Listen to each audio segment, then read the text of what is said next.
Well, welcome to our September Dining Roundtable. I'm Greg, and with me, as you know, is Marcella. Hello, everyone.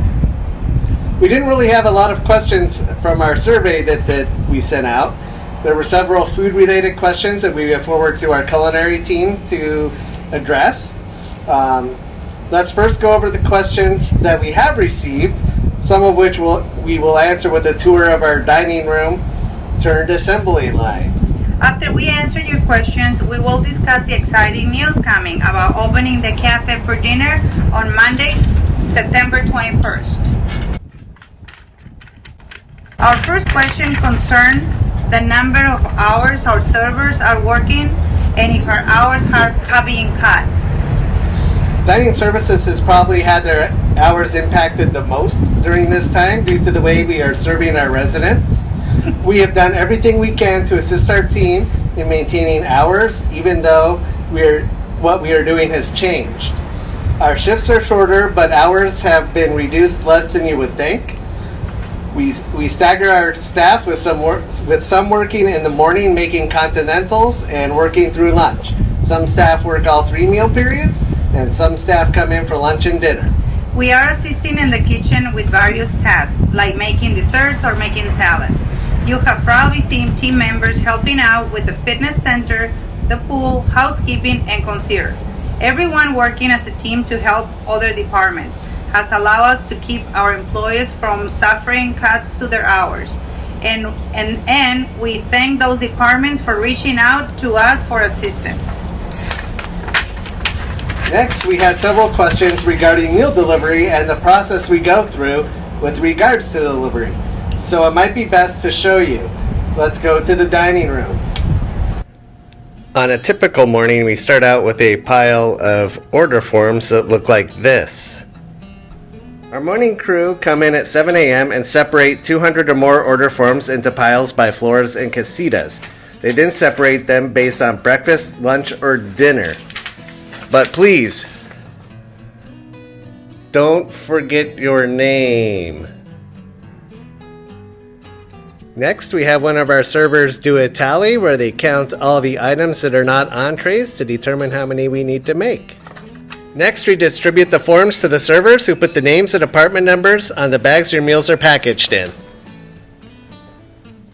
Then those forms are given to the servers to input into the POS. We do this by floor as well until all the orders are in. Your bags and order forms are then arranged on the tables for easy assembly of meals. Next, we send orders to the kitchen by floor. Someone asked if we do the same floors and order each day. The answer is no. We try to rotate the orders. The kitchen then begins making all the orders one floor at a time. While the kitchen is cooking, our servers are assigned to specific tasks and floors in order to efficiently package and deliver your meals. Typically, beverages, salads, appetizers, and desserts are placed at each resident bag and highlighted for accuracy.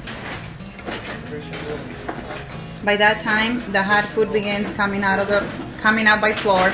The staff gets your orders ready and they begin packing your meals.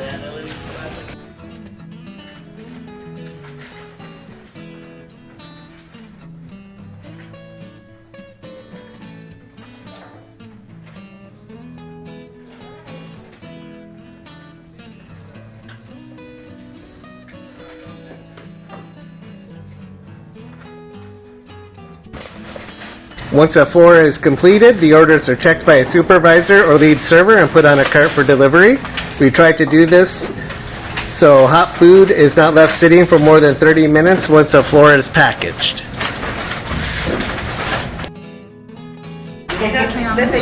And there goes our first batch of orders. Our next question was regarding what sanitary protocols we utilize in creating your meals. Our protocols begin when our team enters the building, with each employee filling out a health questionnaire and getting a temperature check. Staff are asked that if they do not feel well for any reason, to contact us and take the day off until a determination can be made for them to return to work. Our team wears masks all the time during their shift.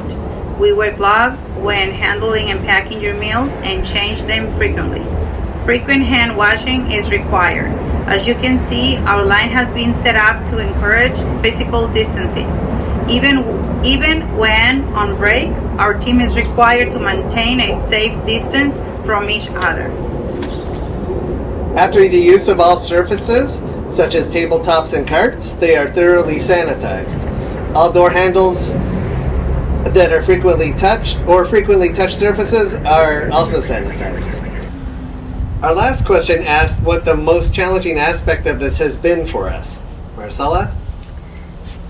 For me, I think one of the most important was keeping everyone working and motivated with our staff.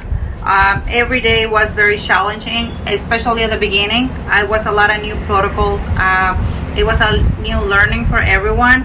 And with our staff, it was more of the trying to understand how important was the social distancing, wash your hands, and making sure that they understand to follow the same protocols that we were doing at work, to add those into their daily lives.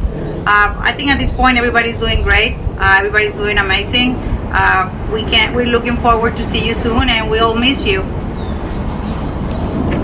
For me, the challenge has been trying to find ways to keep engaged with our residents. I'm a people person, so not having our various functions has made us think of creative things to do. The wave, sending out crosswords, our Sip Sip Hooray video have all helped us keep motivated. Now we have the Luau coming up along with Rosh Hashanah. Oktoberfest is soon, and obviously the anniversary at the end of October. All of these things are helping keep us creative.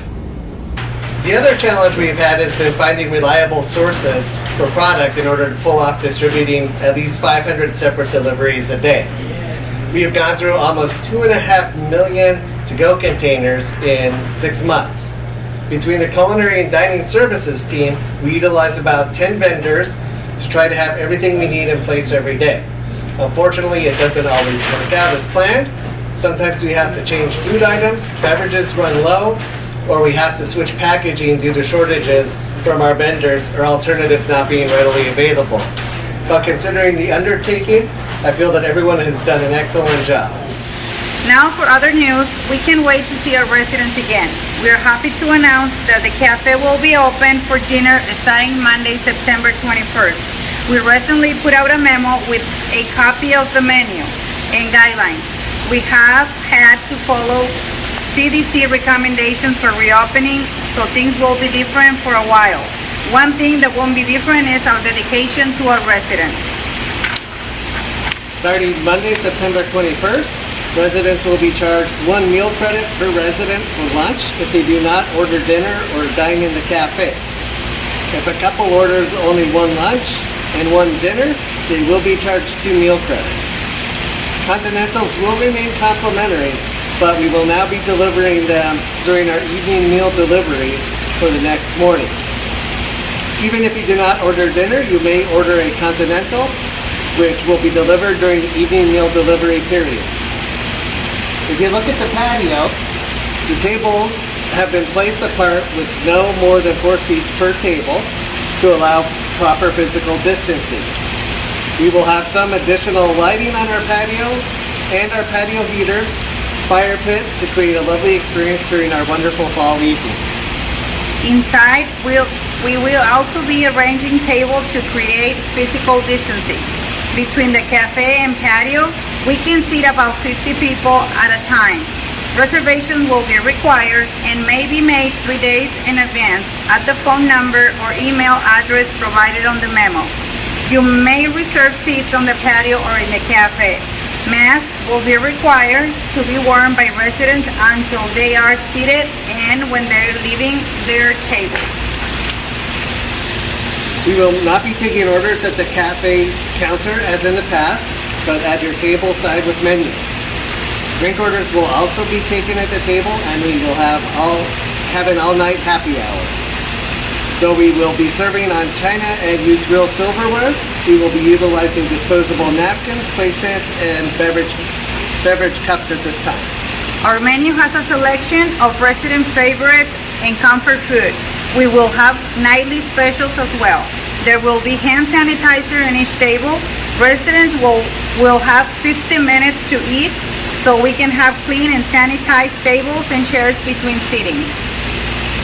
We have missed you all so much these past 6 months and have worked very hard to get to the first step in reopening our dining rooms. We hope to continue to move forward toward opening the cafe for lunch and opening the area for seating in the morning. We will focus on the dining room opening in the future. Thank you. We miss you. See you soon. Bye.